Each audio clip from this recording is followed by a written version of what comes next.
Hi there. Greetings and salutations. How are you? Happy summer. In terms of the time that we're taping it, happy Juneteenth. And happy 2 days away from the longest day of the year.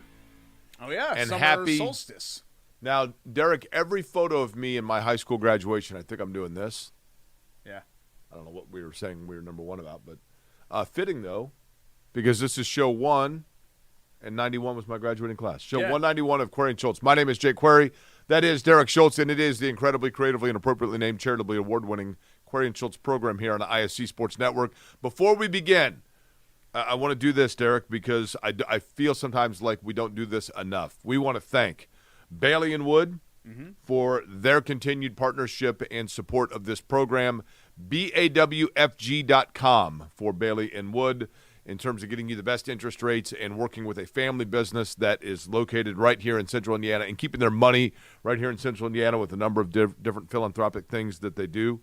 Love heating and air. Once you get that house, you want to keep it cool. You want to keep it warm in the summertime, or in the wintertime, excuse me. Love-HVAC.com is their website, 317-353-2141. Yep. And then once you got that nice, cool house, you think to yourself, the kitchen could use some work. No problem. Chateau Kitchen's there for you.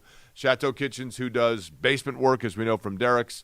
They do bathroom work. Anything on the interior of the house. Anything in the interior of the house. Chateau Kitchen's is absolutely fantastic. Then you sit there in your kitchen and you say, boy, I'm hungry. No worries.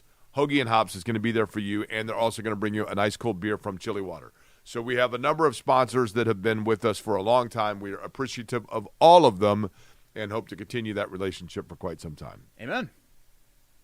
You look nice in your Hoosier Dome shirt. Thank you. I love this one. I wore long pants today, which was probably a poor choice. It's going to be 927 degrees out. That's right. But, yeah, I wore long pants today. None of your pants are long. This is the first – that is true. This is the first show that I feel like we're firmly into the summer months. Like, this was – I was prepping the last 2 nights, and I was trying to think, okay, like, where do we want to go here? And tell me if I'm wrong here. I know the NBA Finals just concluded. I don't think there's a single noteworthy or interesting thing. It was a bad, forgettable series. I don't think Boston is bad and forgettable. I think that was a really good Celtics team and a worthy champion that has the chance to win more, right? They've been knocking on the door for a long time. But I wonder if this dominant run reminds me kind of the 2002 Buccaneers. You know what I mean? Where you're going to be listing the NBA champions, and then you're like, oh, yeah, that Tatum and Brown team. What year was that? Who did they play? And you have to kind of think about it. Occasionally, I have a phrase I use with Shannon sometimes where she'll say, how was your day? And I'll say, it's one of those days that 2 years from now I won't remember a single thing from it. Yeah. It's fine.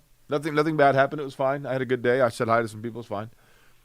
That's how this NBA Finals absolutely was. I totally agree with you. This was a lackluster matchup. Dallas looked like they were totally mailed in after a game. Luka Doncic was, he was there. Kyrie Irving fell off a cliff for most of it. Yeah. And Boston is a really good team. There's no doubt about it. And Jason Tatum and Jaylen Brown and, the Brad Stevens pushed every right button. Brad Stevens had a philosophy when he was at Butler, Derek. And that philosophy was that what you need is 2 pillar pieces and then a bunch of others that know exactly what they need to do as the worker bees to support the queen bee. And he had it obviously at Butler with Gordon Hayward and Shelvin Mack as the 2 big stars, and then you had guys that all perfectly knew their role. Matt Howard perfectly knew his role. Ronald Norrid perfectly knew his role, right? Willie Veazey perfectly knew his role. They knew who the stars were. Then Hayward leaves, and it was amazing that they were able to come back and do the same thing, but they were able to do so because everybody knew their role, and their role didn't change necessarily just because one of the stars was gone. With the Boston Celtics, between Jason Tatum and Jaylen Brown, Brad Stevens knew that they needed supporting pieces that were aware of and comfortable with their ceiling, knowing that their job was to elevate the 2 queen bees. And going out and getting Derek White, going out and getting Drew Holiday, going out and getting Porzingis, who at one time had been a straw mixing the drink within his franchise. But the attitude that those guys had, the buy-in that they had to understand their roles and simply be exceptional role players. Now, don't get me wrong. They're not role players, but they were players designed to do a specific role. They could have done more if need be. But you get what I'm saying. Getting those players that had the maturity. The thing to me that jumped out, Derek, about the Boston Celtics, and the thing to me that will be the most memorable about this run, and I do think that it speaks very highly of Brad Stevens, is when Jaylen Brown got his most valuable player trophy, the first thing he said was like, man, for Jason Tatum and I. When Jason Tatum was overwhelmed with emotion, the first thing he did is he's hugging O'Shea Brissett, and he's talking about his teammates. When every member of that team was interviewed, it was all about team. There was no individualized nature for any of them. And that's why the Boston Celtics won, because they all bought into what needed to be done and why they were as dominant as any team in the history of the NBA Finals. That's a credit to Brad Stevens and a word that is very overused, the culture that we talk about. But I agree with you. Outside of that, 10 years from now, it's going to be like one of those Spurs titles that I think they had maybe one of them over Detroit. And you're 05. Really? That went 7 games and no one watched. No one cared. Yeah. Yeah, not a single person cared or watched. I just think if we're looking at this from a positive light, I think Boston is a extreme example, but a really good example of how the new NBA is going to be, where to truly contend and to win a championship, every player has to contribute something. You know, for a while it was all about the super teams. And you remember, as good as Bosh and Wade and LeBron were, you remember the rest of that team had like Joel Anthony and like Mike Miller, who I guess would occasionally make a shot, but for the most part, those guys were like the bittiest of bit players. Right. Like Derek White sometimes can have a great game and really blow up. Al Horford can sometimes have a great game and really blow up. Al Horford's right? a great story for sure. I mean, I think that's where we're kind of going with this. You can't just have 3 stars and then nothing. That's not what's going to win you anymore. You need 2 frontline players, and obviously Brown and Tatum are both top 10 to 15 players. That's fair. I'd say. Tatum, and this may be wrong of me in the wake of an immediate championship where he was arguably the best player on the team, even though I think Jaylen Brown is a 1B to his 1A. Tatum, to me, doesn't rise to that first crust level player, but I think he's right below that, and then Brown is right there too. I mean, I think both of those guys are firmly top 10 level players. And then the rest of the supporting cast is terrific, and a lot of those guys were acquired via trade from Brad Stevens. I mean, he traded for White. He traded for Horford. You know who was a key piece? He got rid of Marcus Smart, and there was a question of is whether he should do that. You know who was a key piece in one of those trades? Were they giving up on him too early? I think it was the Derek White trade. I don't actually know who they gave. Oh, Romeo Langford was in one of those deals. Yeah, okay. Sorry, I was thinking like a frontline player. Yeah, Romeo Langford. What is he? Is he G League? Yes. Okay. Utah, I believe. Yeah. So what was the path? Langford was Boston, San Antonio? Correct. And then G League? Was there another NBA stop in there? I think it was Boston, G League, Utah. I mean, excuse me, San Antonio. Okay. And I've got to think, he may have been – did he finish the year with San Antonio? I don't know. I think San Antonio released him, and he is now – for some reason, I'm thinking he was with the Utah G League team. Okay, I don't know what G League affiliate he's with. He very may well be. Yes, Salt Lake City Stars. And what did he average last year? Do they post G League stats? They do not. Not on his Wikipedia. The last I looked, like 6 points and 5 assists a game. Yeah. Anyway. Sorry, not to get us too off track there. The congratulations to Boston. And now that shifts focus to, because I do kind of think they do, does Indiana have the pieces to build into a Boston-level team? You know, they got one of them in Aaron Nesmith that was part of the Brogdon trade that came from Boston. And that was because Boston, it wasn't a knock on Nesmith. They had young pieces. They didn't need Aaron Nesmith. So he was available via trade. But the Pacers now, and by the time this airs, Derek, this may already be a done deal. The Pacers are, by all accounts, done? Okay. They have 4 signed years. Pascal Siakam to a 4-year contract. It just happened. Now, here's the beauty of that.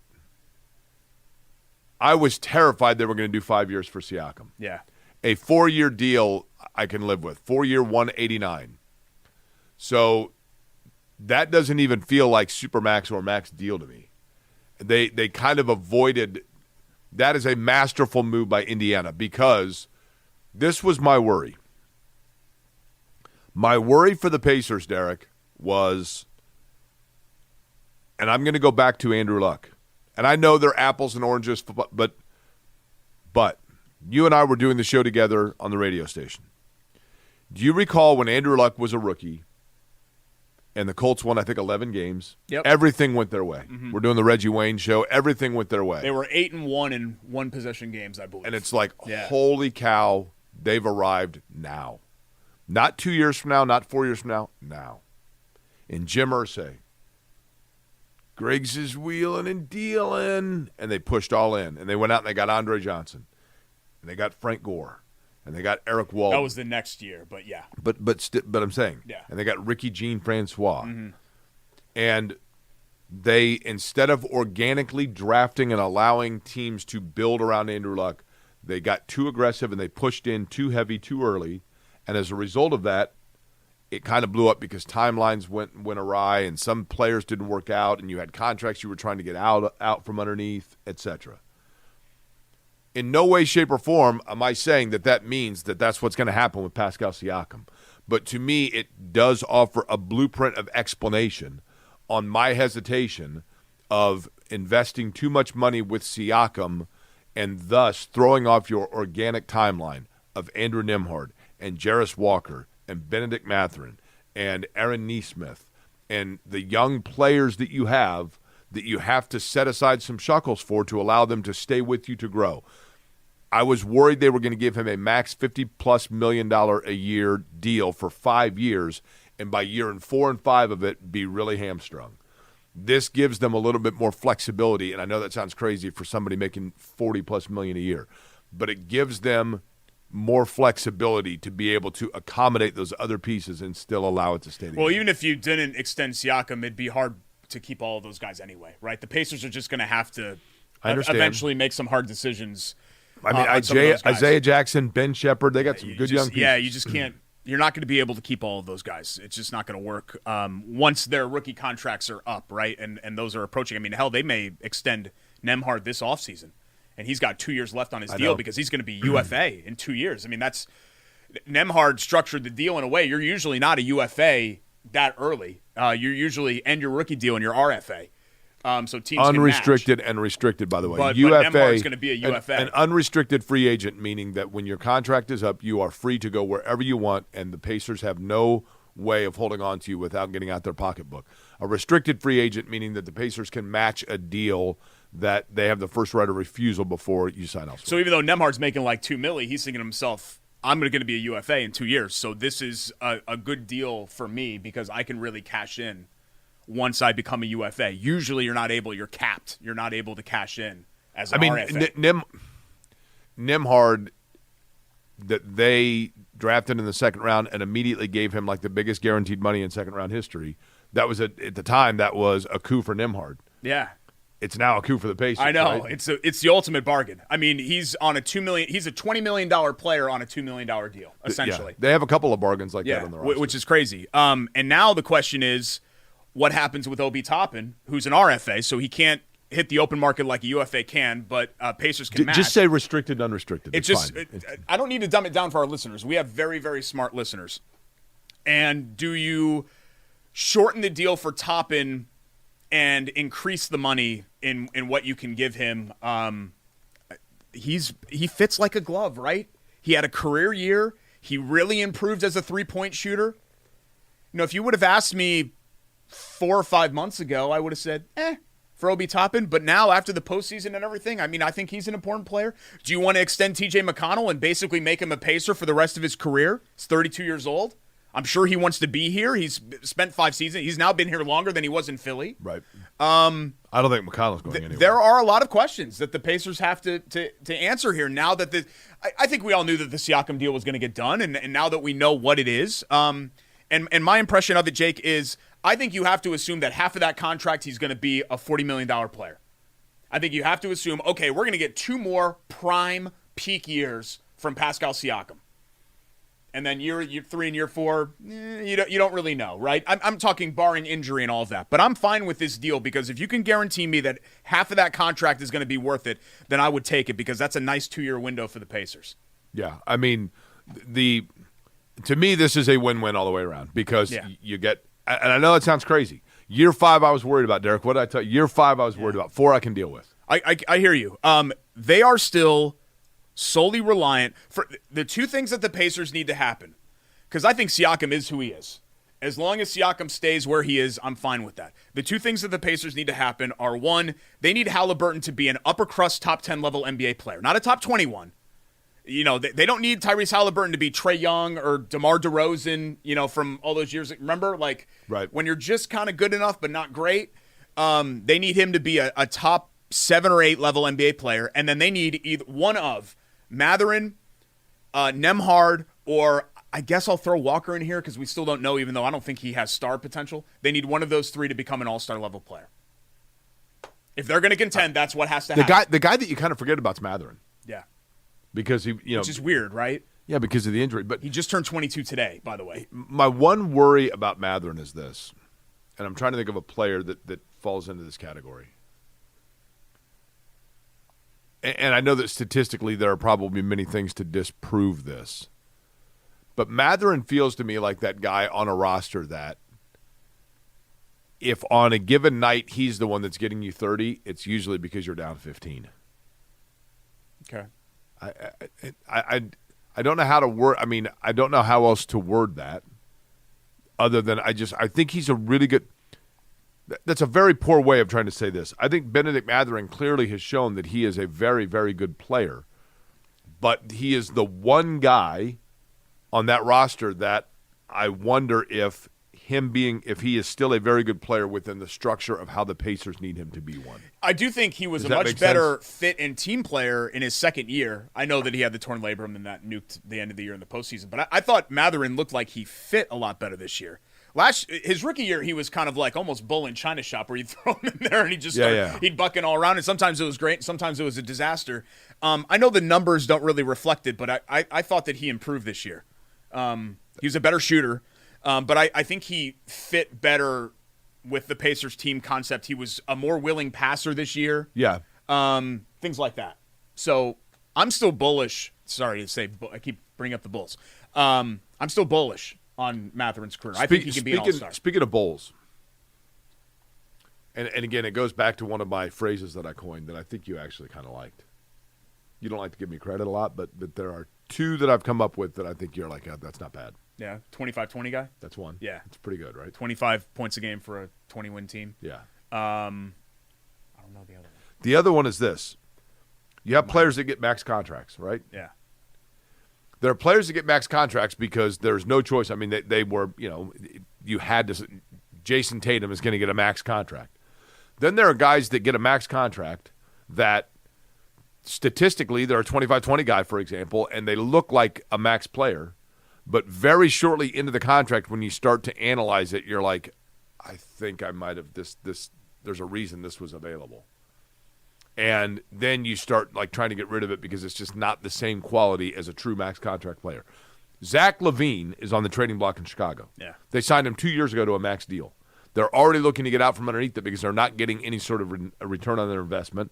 And you realize that he was a situational max contract guy. That the timing was right and he was there and he was available. And, oh, my gosh, we got to get somebody. And so they boom. Yeah. That's a TJ Maxx contract. Ooh. I have heard you mention that term. Looks the same. Yeah. Seems the same. But once you really break it down, you realize it is a top-branded shirt, but it's like a 3-year-old model. Or it has a pea stain. Yeah, my problem with that was maybe coffee. We don't know that it was urine. It was in the crotch area that I bought at the Gap outlet in Kentucky. My problem with TJ Maxx or Kohl's is that a lot of times they'll have the price and it'll be like, this polo shirt is $19.99 compared to what the price would be in the store. And it's always like $219.50. And I'm like, I don't know any stores that sell $219.50, polos. At least not the one, not this one, not the one, Right. you know, Chaps Ralph Lauren or whatever. You know, there was a store when I was a kid on the east side. I think it was on the east side called Cash Bargain Center. I don't know if anybody remembers the Cash Bargain Center. Cash Bargain Center. But you could buy like polos and Izods, but they were irregular. Ooh. So like the tag would be ripped, Yeah. or you know something was wrong with them. A lot of times it might have been that the little fella didn't have a club. Gotcha. Just like Yeah. a horse. We had that, and Vince or somebody like this would go crazy for this now. In the 90s in Connecticut, we had a starter outlet that sold a factory that made starter, and they put all the misprints in a big bin, and it was like $5. Any jersey that you want. So I had a Stephon Marbury Minnesota Timberwolves jersey that had no front. So it just said Marbury 3 on the back, but it was just blue on the front. It was $5. So I was like, hell yeah. And I wore it like the entire summer of 97 or whatever his rookie year was. And my buddies and I used to go over there, and we get all kinds of like ridiculous, like there was a Charles Oakley Denver Nuggets jersey for some reason. I didn't even know they made Charles Oakley jerseys, period. Right. But a Charles Oakley 34 Denver Nuggets. Okay, I had Derek when the Pittsburgh Steelers and Seattle Seahawks played in the Super Bowl. I was working morning season. I was working morning news at the time, and of course that was the Super Bowl the Colts were supposed to have won. Yeah.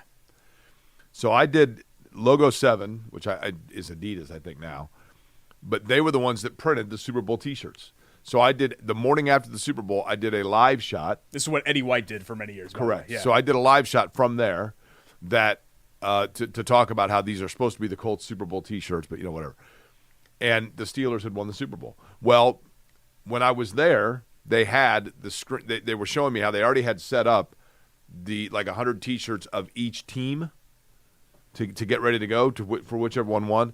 Well, in order to make the transition, they had to go ahead and print this. So my point being, they had like 50 or 100 Seattle Seahawks Super Bowl champion You have T-shirts. to be ready. And they gave me one of them, which was awesome to wear until a couple years later they actually did win a Super Bowl. Yeah. So it's not near as not because as if cool. you see it now, you don't realize that it's from the wrong year. Yeah. But also, and this is fun, Shannon, when she was much younger, she had a friend that knew Eddie White. And when Eddie would travel, they would house sit and pet sit for him, and he paid them in like Buffalo Bills Super Bowl T-shirts. Nice. Yeah. Barter system for Eddie. So Shannon's like, I had so many like Atlanta Braves World Series champion T-shirts. I have an autographed baseball from Chipper Jones. It says, to Eddie. Chipper Jones. A Whitney Your Houston, pal Chipper. a plastic Whitney Houston record. Yeah, all kinds of stuff, yeah. Time for our Hoagie and Hero of the Week. While we're on the NBA topic, this will be an easy one. First, let's feature our Sando. This is the delicious Market Street. So we have ham, a little chopped turk in here, Munster, really underrated sandwich cheese, a little Thousand Island, little slaw, house-made slaw. Nothing little about it. It is the best slaw around.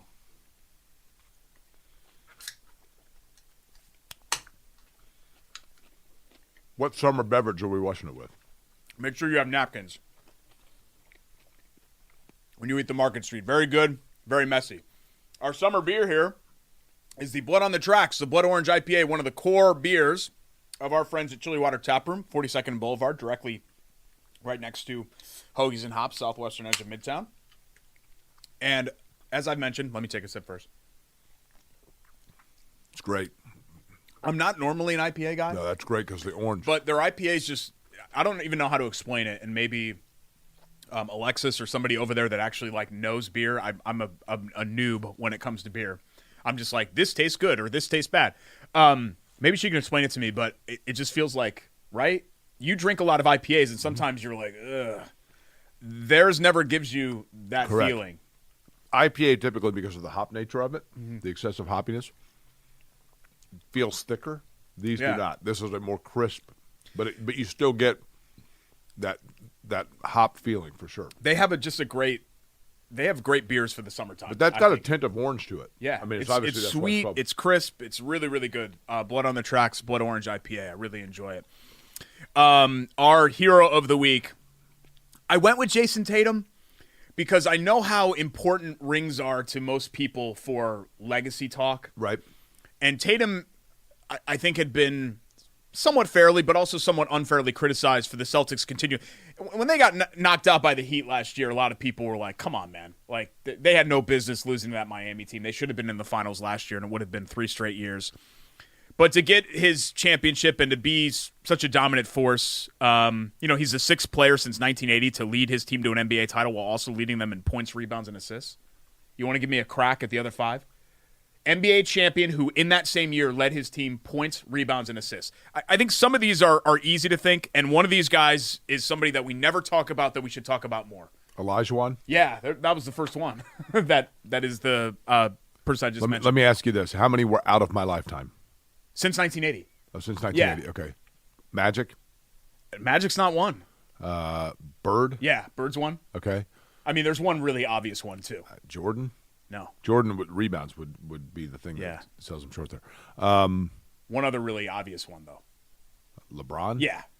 And then Shaq? Shaq by not an assist. Duncan? Oh, Duncan, yeah. And Jokic. Makes sense, right? I don't think that's that hard. But Olajuwon was the one where I was like, damn, like, you just forget. Olajuwon is without you forget how good he was. I was watching Derek because this week was the 30th anniversary of the Bronco chase, June 17th, 1994. Yeah. And so I was watching the documentary on ESPN that was showing the clips of that game between the Rockets and Knicks. And you don't realize, I mean, you do, but I have forgotten just how incredibly agile Hakeem Olajuwon was. Oh, his footwork was incredible. I thought you were going to say, I don't know what your reaction was. I was 11 years old, and the prevailing thought was, oh, my God, he's about to kill himself on live TV. Yeah, right? I mean, that's even at 11, I was like, oh, no. Like, I think O.J. Simpson, remember, he has a gun to his head. Right. I think he's going to kill himself on live TV. And then the second feeling I had is, what the hell are they doing? Put the Knicks back on TV. This is the first time I've ever experienced them in the finals. Yeah. Now, do you want to know one weird brain dropping? When I say this, I can already right now. I'm looking into the future right now. Okay. And I can see right now when I do this, you're going to go, yeah, man, your brain's just weird. Okay. Okay. As I was this past week realizing that the O.J. chase was 30 years ago, and I could vividly and instantaneously remember exactly where I was when I watched it. And I was a young adult. I mean, I was not a kid. I was a young adult. I was 21 years old watching it.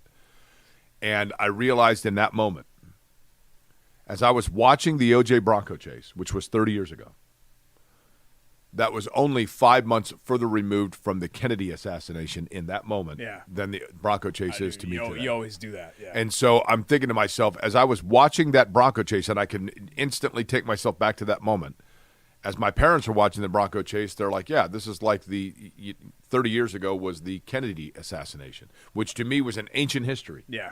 Now I realize how ancient history that Bronco chase must feel to people who were not alive then. Yeah, it's wild, right? It's crazy. So you actually agree with me on that one? I do. Usually you shake your head and you say, you always play that game, but I do agree with you on that one. It is weird how that works. Hoagiesandhops.com, 42nd and Boulevard, Chili Water Tap Room, and our friends I have at a Hoagies. different hero, by the way. Okay. Give it to me in 1 minute. I will. No, I mean like in 1 minute. Like do it now because we're going to transition to the next thing. No, because it's another topic that we're going to discuss. Okay, fine.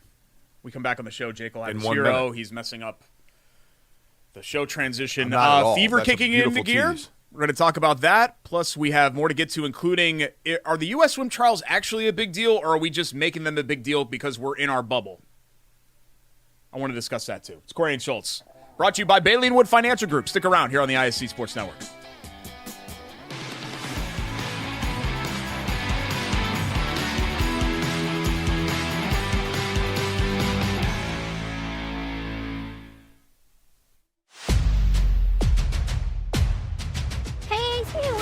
We going to tonight? You know we cover all sports in Central Indiana. Hop in. It's going to be a long night. Bailey & Wood Mortgage Lender, proud partner of News 8 Sports Hummer.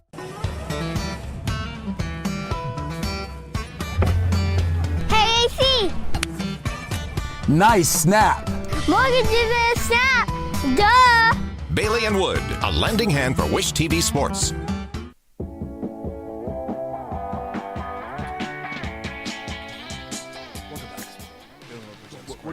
What are you all upset about?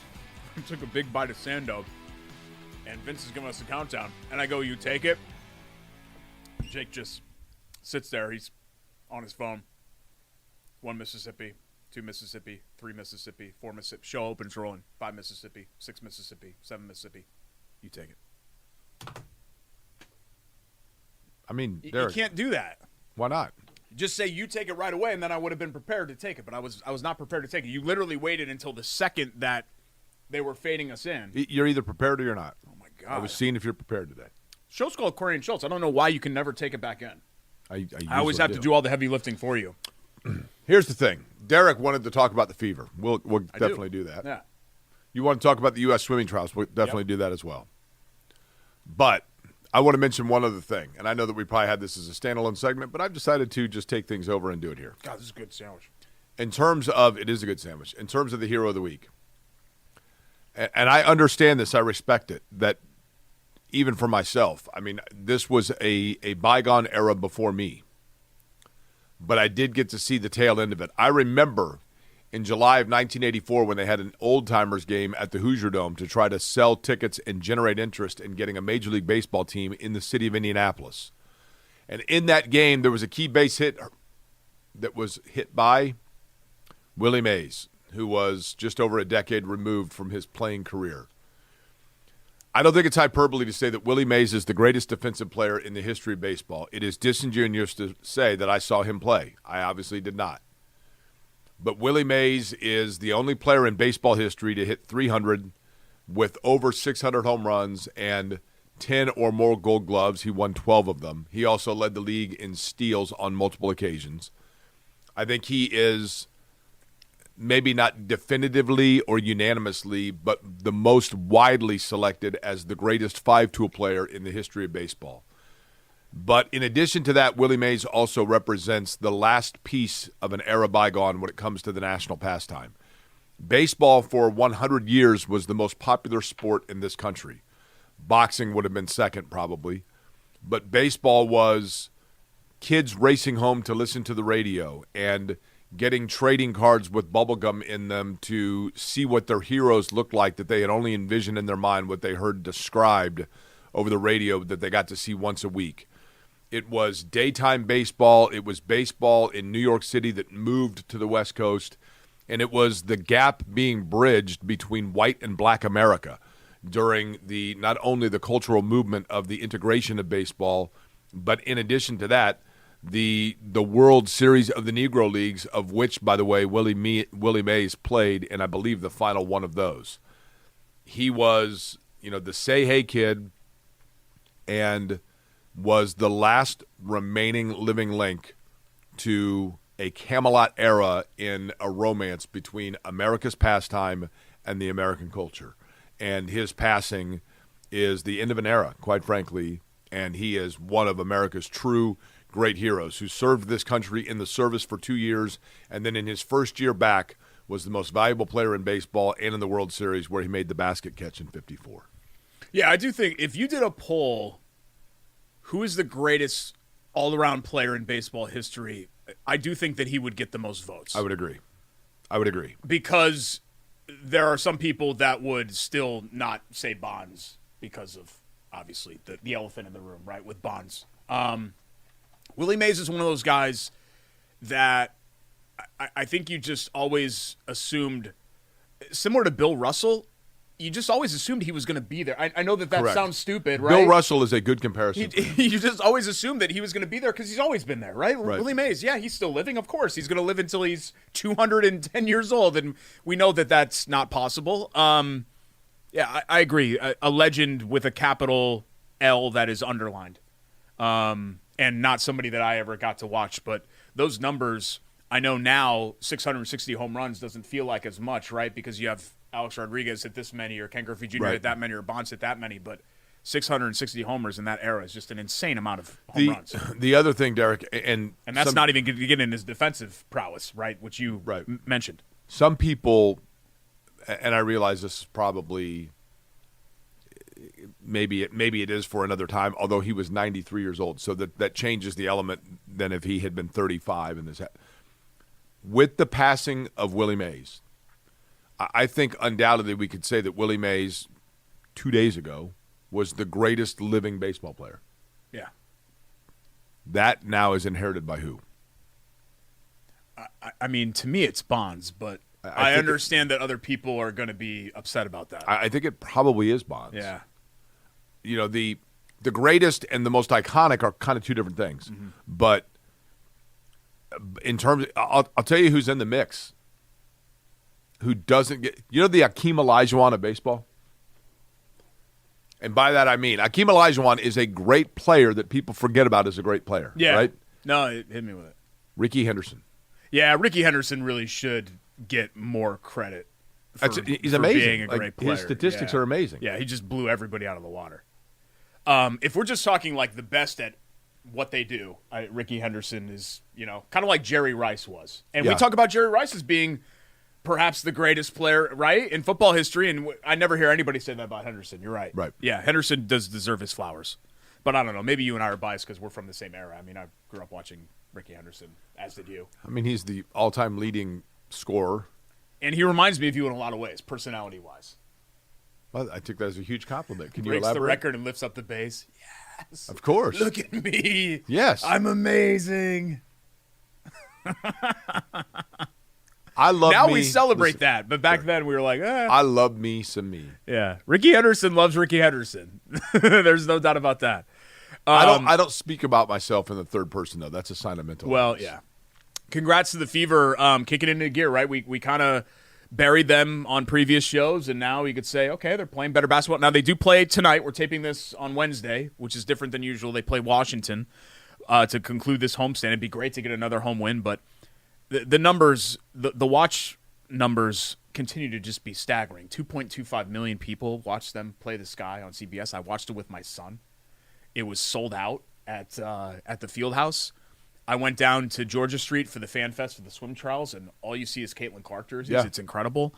Most watched WNBA game in the last 23 years. We must have had a run in like the tournament. I don't remember at the tournament. My sisters were really into the WNBA because the WNBA when it first started, right? launched when we were in high school. And they loved UConn women's basketball, and a lot of, Rebecca Lobo played for the Liberty, and a lot of those players. They loved the 96 team with Dawn Staley and Lisa Leslie and all that. So we watched women's basketball in the house, but I don't remember, like, they say, most in 23 years. I'm thinking to myself, did we really have, in the year 2000, we had 2.2 million people watching a W? I don't remember it being. I think when the Comets were doing their thing, like Cynthia Cooper and, I mean, that's fine. I just don't remember it like that. I remember it in my house being a big deal. I don't remember it being that big of a deal nationally. They're 5-4 now against teams that aren't the Liberty or the Sun. Right. Well, the problem with that league, Derek, not problem. I mean, it's a good problem to have. The interesting thing about the WNBA is it is a 12-team league, so you are constantly having to see the same people, and that can be advantage because you can kind of figure people out, or it can be disadvantage because when they're really, really talented, you got to keep taking your lumps from them. Those top teams are really, really, they are really, really good. And let's take that Fever and transition. Leah Boston playing better, right? So I think they're starting to. They're learning that 1-2 combo that we anticipated. They're starting to figure themselves out. Do you remember, like when we did this show? It took a long time for it to gel, and I was so patient, just in waiting for you to figure it out, and it took a long time. And then once you did, it was a pretty good combo. That's but it not took my a memory while. of it. Yeah. Huh? The biggest problem with the show when we started, and you have admitted this because I've heard you say this in interviews since then, is you treated it as your show, and you're like, "Oh yeah, Derek's on. He's a board op for me. He books my guests." Mm-hmm. I remember the first show that we did, and that was the State Fair collapse, and I was nervous. So it was a little bit harder for me to turn my microphone on. But every time I turned my microphone on, you just kind of talked. I mean, you kind of took the bull and by the horns and went with it. Well, I had a buddy text me. He's like, "Hey, I thought you got a new show." And I was like, "I did." He's like, "I listened for 4 hours just now on 1260. I didn't hear you talk at all." He's like, "I heard you do an update." That's probably how we got the second week. Right. Yeah. Well, I told when I took that contract, I told Ashley, I was like, if I could squeeze 18 months out of this, that'd be great. And lo and behold, you were like, and this might go all the way through to my 40th birthday, where Ashley won't invite him. Right. No, in all seriousness, though, it took, I think, actually 18 months. I think that's probably by the end of 2012, or no, by the start of 2013, we were moving and grooving. You know, that was a great time for Indiana sports, though. IU was red hot. Right. Remember with Crean and Oladipo and Zeller, and the Colts were surging, and the Pacers were in the conference finals. I mean, we benefited from having a lot of great stuff to talk about. You haven't called us a rocket ship lately. I know, yeah. I feel like that's still hanging up. I just went in the studio actually yesterday. I did a media thing. Is that where you were? Bob and Tom, and I opened up the time capsule. It's like an air suck in there because no human being has spent any time in there since January of 2020, and we still have the rocket ship. You have the Clemson parking sign that you stole from one of the national championship games. It's still in there. Really? Yeah. And a can of Diet Mountain Dew. Still just there. Is it unopened? No, it's opened. Oh, okay. So I don't know if it's like an ant colony or what, but yeah, it's still in it there. Might have been then. Untouched. But at any rate, Aaliyah Boston and Caitlin Clark, they've kind of had back-to-back games where in one of them, Clark was facilitating Boston, then the other kind of went the other way around. That yin and yang is what you're going to have to start seeing more of, and I think it looks for a very bright long-term future. Caitlin Clark is an unbelievable scorer. Still, her best attribute is her passing. There's no doubt. And she's an elite I mean, she found Melissa Smith for basically the game-clinching basket. She was all alone under the hoop, and Clark is standing at the three-point line. She's just like, whoop. There it is, and that vision and all of that is incredible. Let's get to Love That Play because it's a fever play, which you're not going to expect. Love-HVAC.com, 353-2141 for our friends at Love Heating and Cooling. They've been in business since 1920. They service the unit in my house, and they can service your unit as well, our friends at Love Heating and Cooling. Why are you? And they do a great job. I'm smiling because I love Love so much. They really are great. 353-2141, love-hvac.com. And get that unit checked out because it's hot outside. It is. It's hot. So 24-hour on-call maintenance. You want a deep examination of that unit and to make sure that it is running just fine. Everything is flowing the way that it should. All right. This is not a play that you would expect, I don't think. But none of what we just did is what I expect. I know. Just calm down a little bit. We got to be mature here. I think a great play. I'm not rooting for flagrant fouls. Angel Reese's flagrant foul on Caitlin Clark is what it's kind of what the product is, right? The WNBA is an intensely competitive, as you mentioned, 12 teams and physical league. And I think a lot of people tuning in for the first time were turned off by that. And then when the non-basketball stuff happens, like the Kennedy Carter play, right? People are up in arms. This is garbage. This shouldn't happen. And I was kind of one of those people too. Like, I think the non-basketball stuff shouldn't happen. It was a flagrant foul.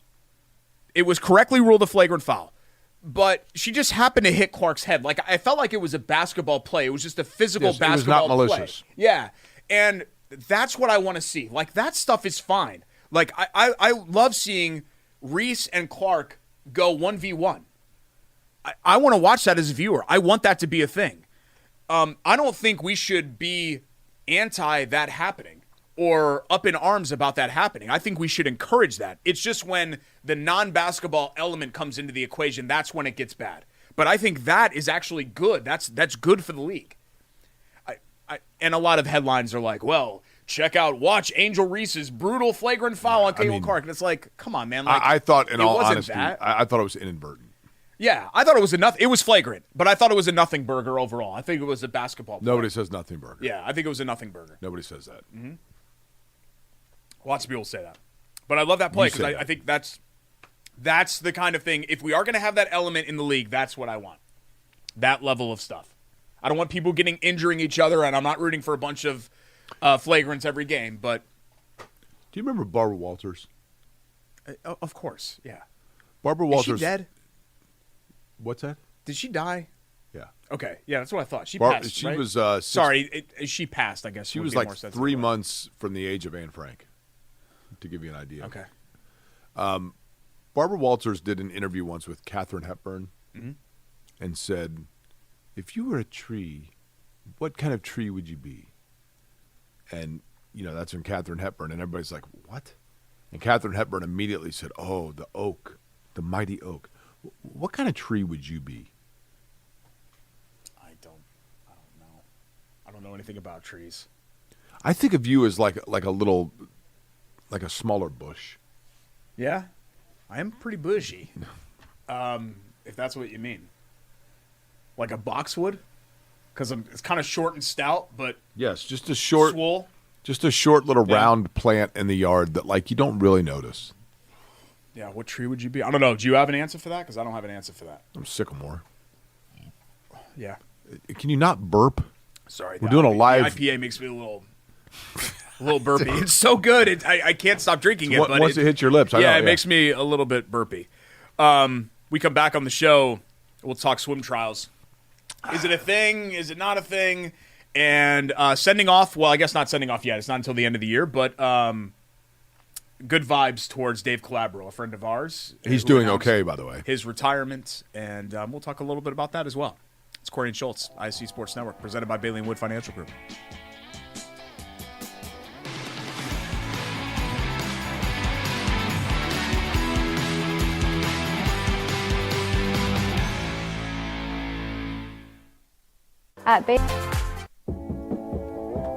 Welcome back. It's Corey and Schultz, presented by Bailey & Wood Financial Group, alongside Jake Query. I am Derek Schultz. Thanks so much for joining us on a Wednesday, so a little bit different for this week as far as the time is concerned. Records being broken at the U.S. swim trials. Apparently, this event took place in Omaha, Nebraska for the last 3, maybe 4 cycles, 21, 16, 12, and I think 08. And Indianapolis said, yeah, we think we can do a lot better than this. Why don't you let us take it, and we'll put it in a football stadium, and we're going to get, tens of thousands of people there. And they're like, all right, show us. And Indy so far is showing it. Set the world record for attendance with over 20,000 fans watching the trials on Saturday. That eclipsed the 16,000 record set at the Rio Games. 17,000 more came through on Sunday. I've been on Georgia Street most of the week as Purdue sponsoring the Fan Fest, and there's a ton of I've been asking everybody, hey, where are you from? And actually somebody was from Omaha. And you see people wearing all kinds of like Texas A&M swimming and Florida. Yeah. By the way, North Carolina State had a bunch of I saw so many people wearing Yeah. NC State stuff, and I'm walking around in my Purdue shirt like,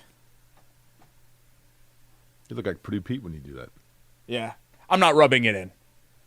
I don't want to do that. They had a great run all the way to the Final Four. Congratulations to NC State. But I don't know, Jake. Like sometimes I'm worried that I'm trapped in my bubble. Like if this event was in Louisville, Kentucky, would we even? I know we wouldn't care as much as we do right now, but would it even be on our radar? I think it would be on the radar a little bit because it's getting national television coverage. Yeah, that's fair. And this is kind of a dead portion of the calendar. Here's my thought on this. And I'm going to repeat what I've said on the radio. Indianapolis decided to determine its identity based on sports and the hosting of sports. And it began with Unigov and Richard Lugar in 1976 with Market Square Arena. And then that grew into the 80 Final Four, and then the 82 National Sports Festival, and then ultimately the 87 Pan American Games, which was the watershed moment. And when the 87 Pan American Games came here, Derek, we were again convinced that, like, oh my gosh, the entire world is watching what's happening in Indianapolis. Now, interestingly enough, I don't know if they've ever had a Pan American Games since. Yeah. I mean, they have, but and the Pan Am building, which next to it was the Pan Am Plaza, where all the flags were of all of the countries from the Pan American Games that were participating.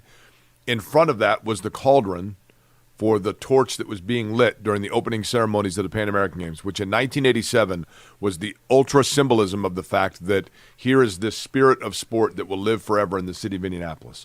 And they're building a hotel there, and I am hoping, because it's all sectioned off, it looks like the cauldron was removed. I hope amongst all hope that is not the case and that is still considered a historical landmark and that they are going to bring it there, because those of us that remember it know how important that was to the city of Indianapolis. But I digress. Throughout this time that ultimately led to the Super Bowl being here and the NBA All-Star Game and everything else, the reality is that since COVID, downtown Indianapolis has taken quite a hit. Restaurants are gone. There's fewer foot traffic. There are fewer people working down there 8 to 5. There's just less people going around downtown, fewer people walking around downtown.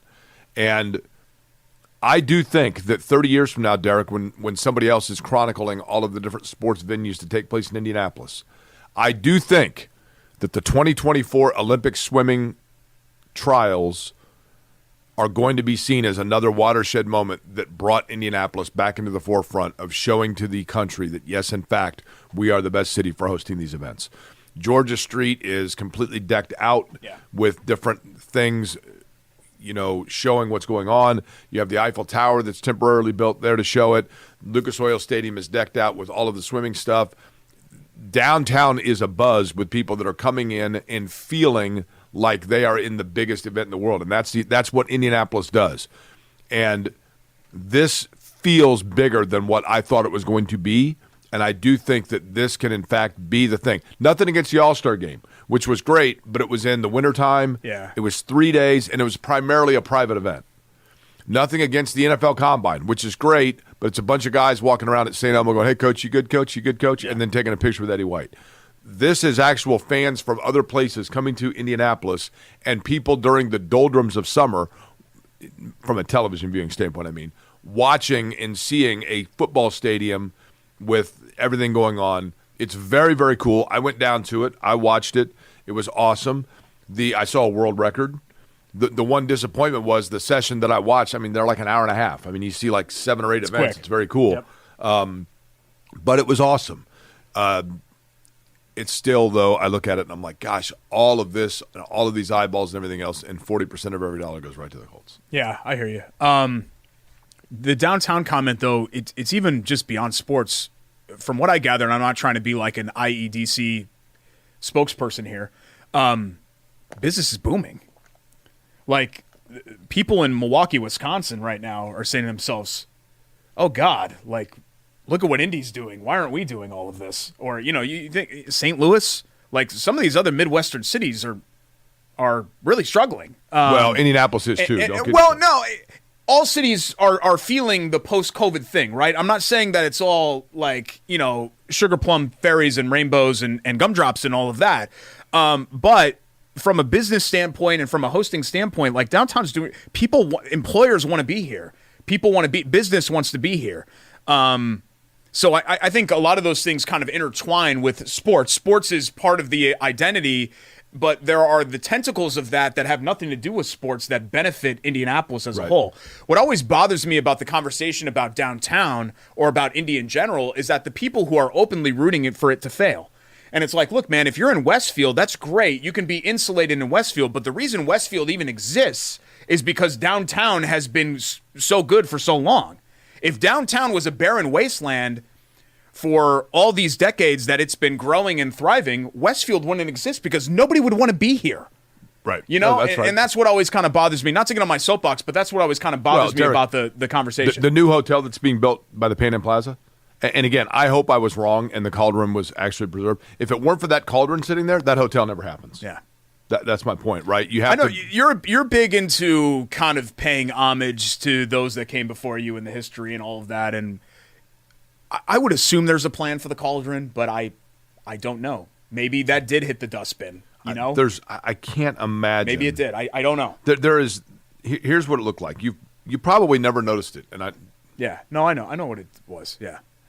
It wasn't until you pointed it out that I knew what it was, because I'd never stopped and read the plaque. I've walked by it 10 billion times in my life, but I've never actually read the plaque. Now there is. Let me ask you: Is that what is under this blue bin? I'm showing a picture of the. Can't see it there. That's the construction that's taking place right next to Pan Am Plaza. Is the blue bin where the Cauldron is? I don't know. That could be a storage for, pickaxes. Hopefully for the Cauldron. Idea. That's the Cauldron right there. Yeah, I don't know. Yeah, and you think it's in that blue shed? I they went over to Menards. In all honesty, I would hope that they covered that up and said this has to stay here because it's a historical landmark. I mean, it has a plaque on it saying this is where the Pan Am flame was lit. Indy's planners and builders and organizers usually think about these things because they're deep thinkers like you. So I would think that the deep thinkers would have thought to have done something with that. But I don't know. I can't promise that. I would hope. First 3 nights of the swim trials averaged a little over 3 million viewers, including streamers that were not tracked by Nielsen. Crowd up 17% from 21. So all the numbers, even the TV numbers are up. It is cool. It is cool as well. How are we doing on time, Greg? Sorry to do it on the air. Okay, we're doing okay. We come back on the show. We'll do the send-off to Dave and Chateau Bader Bowlby. He's not leaving until the end of the year, by the way. I know he is, but he announced his retirement, so we should talk about it. And we'll do so when we come back. It's Corey and Schultz here on the ISC Sports Network.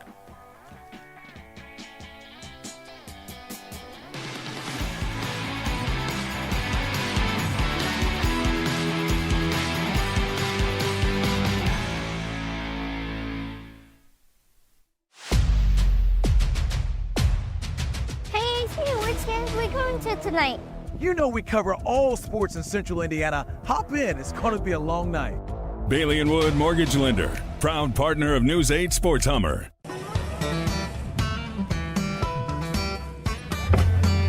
Hey, AC! Nice snap. Mortgage is a snap! Duh! Bailey and Wood, a lending hand for Wish TV Sports. So this is extremely inappropriate, but I'm just going to let you know what's been happening here while we're trying to tape this show. Hi, welcome back, by the way, to Query and Schultz. Jake has on the desk here, he has one of our checks. Because we do this. The number one reason we do this show is because we're best friends and we like seeing each other every single week.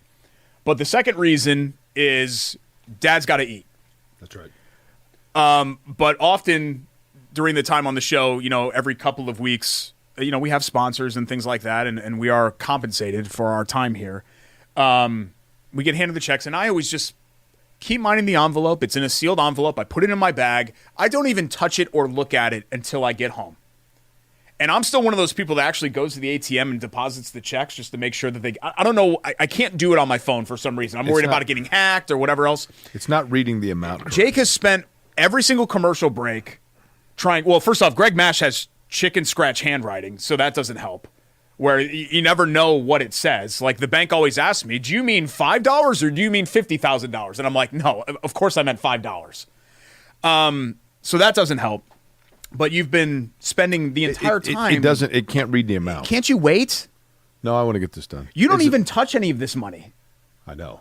Yeah, this just goes into like a Roth or something for you, doesn't it? It's still just. Yeah. For all the things that Jake is dumb about, he's actually been pretty smart about his financial planning. Which, when you live in a 2-bedroom apartment with rent controlled by yourself, I guess you've got a small cat in there too. That's part of the smarts. That ends up being what happens. Cat not so small anymore, by the way. Congrats to Dave Calabro, calling it a career after, I think it was 32 years at THR, right? And then 40 years overall. Yeah. Where was he, like Toledo or something? Dayton, I think. Okay. A great run at THR, and I know that this is a subject that's right in your wheelhouse because you came up in TV. I really think Dave is, considering that Chris Hagan came in here after the turn of the century, right? Wasn't it like 2000 or 2001? Right in there, yep. And same for Anthony Calhoun? Yep. So Dave really is kind of the 80s, 90s sportscaster era correct. Is ending, right? Where I'm sure Dave used to have 5 minutes probably in every broadcast, right? At least. And then you had, did they have Sports Locker? Sports Jam? Sports Jam. Sports Jam. Sports Locker was 8. Correct. Sports Overtime was 59 and Sports Extra was 6. Correct. Right? Do I have them all right? Correct. You had all of those shows. Nobody, 8 still does Sports Buzz. But basically no one else does a Sunday night show, right? Anymore. Correct. And in my conversations with Dave over the years, mostly at the track, because he's been the PA guy there for a long time now, ever since Tom Carnegie's passing, was him kind of talking about that of, hell, man, you do his voice, oh, you got 90 seconds now or whatever. Yeah. And, kind of yeah, man, check it out. Wishing for the past. Look, Calabro is, you are correct, Derek, in the fact that he probably is the last, he's Willie Mays, and I don't mean that to say he's 93 years old, but an era that it is an end of an era to a great extent, not just for WTHR, but for the local sportscaster, to your point, in general. But in addition to that, the thing about Dave Calabro that I think deserves the most credit is this is a guy that grew up in Indianapolis that is linked to and will continue to be linked to a lot of the great sports eras of Indianapolis, notably with his work at the Indianapolis Motor Speedway. And, it's not easy to go into an industry like broadcasting where your brother is a pretty iconic broadcaster before you and create your own path and blaze your own path and put your own stamp on it, which is exactly what Dave Calabro did. But in addition to that, knowing and understanding the purpose of the platform, and Dave Calabro has done exactly that over the course of his career of utilizing the notoriety that comes with his television work and parlaying that into trying to better the lives of other people throughout central Indiana that are less fortunate.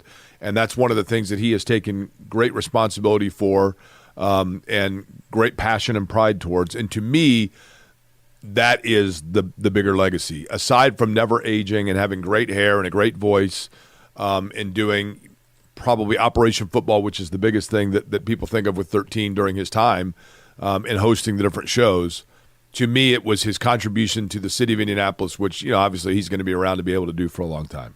Yeah, I just appreciate all of the sports directors, and now Dave First has moved on to IndyCar, and Dave Calabrose retiring, and you've got Chris and AC are the only two. I know Brad Brown is at 6. They're great people, and it's a very me-centric business. And I think the reason why we don't have these big media fights or tit for tats and things like that in Indianapolis is because it trickles down from those guys. Yeah, you're right. I really do. I think it's a very collaborative, respectful, even in a lot of cases, friendship level relationship between sports media, particularly in TV. And I know in other markets like Chicago, that is absolutely not the case. Totally. St. Louis wasn't the case, I can tell you that. Yeah. So, I think that starts because I'm trying a different bank, Derek. Of those guys. So congrats to Dave Calabro, and we know we've got a couple more months with him before he calls it a career. Chateau Kitchens can help out Dave if he's looking to renovate his retirement home, perhaps. Maybe you're looking to do your kitchen or your bathroom or he needs to redo his Emmy room.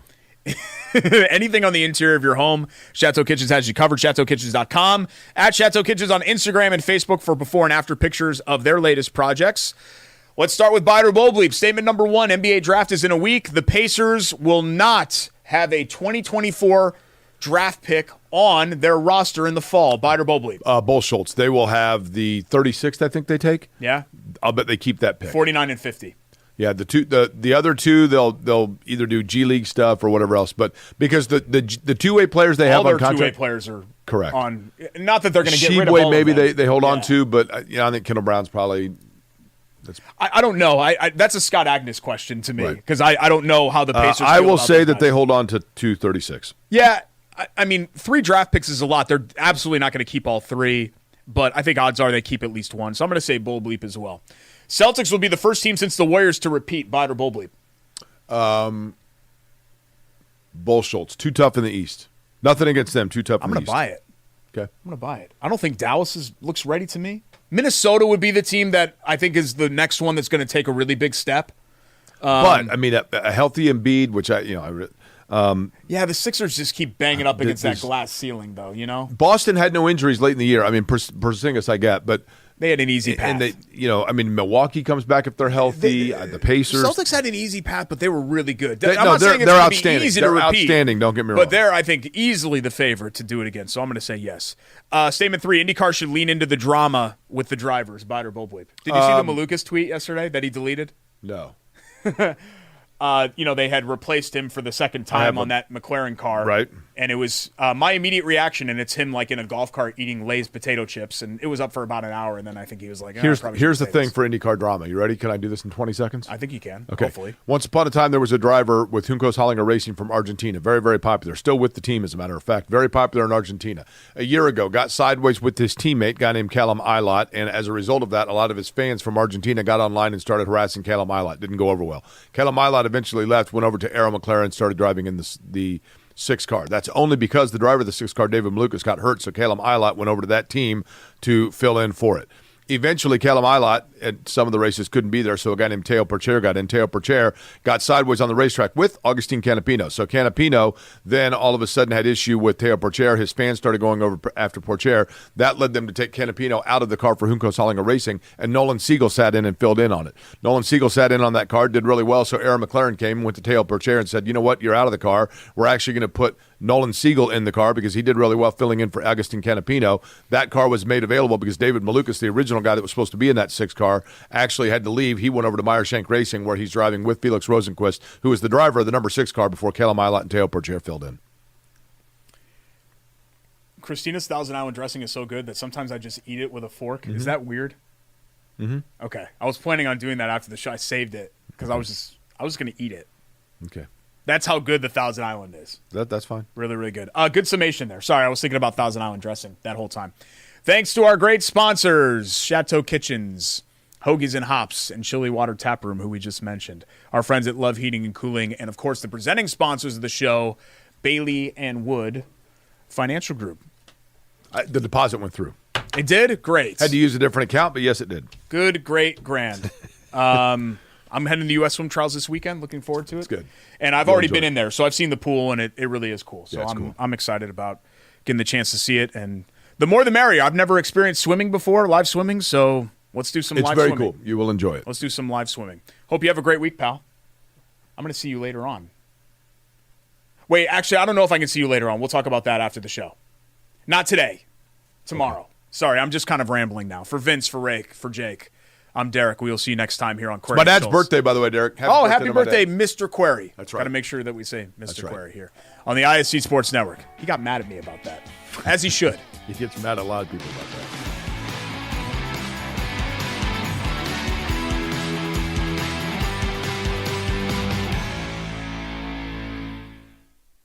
At Bailey.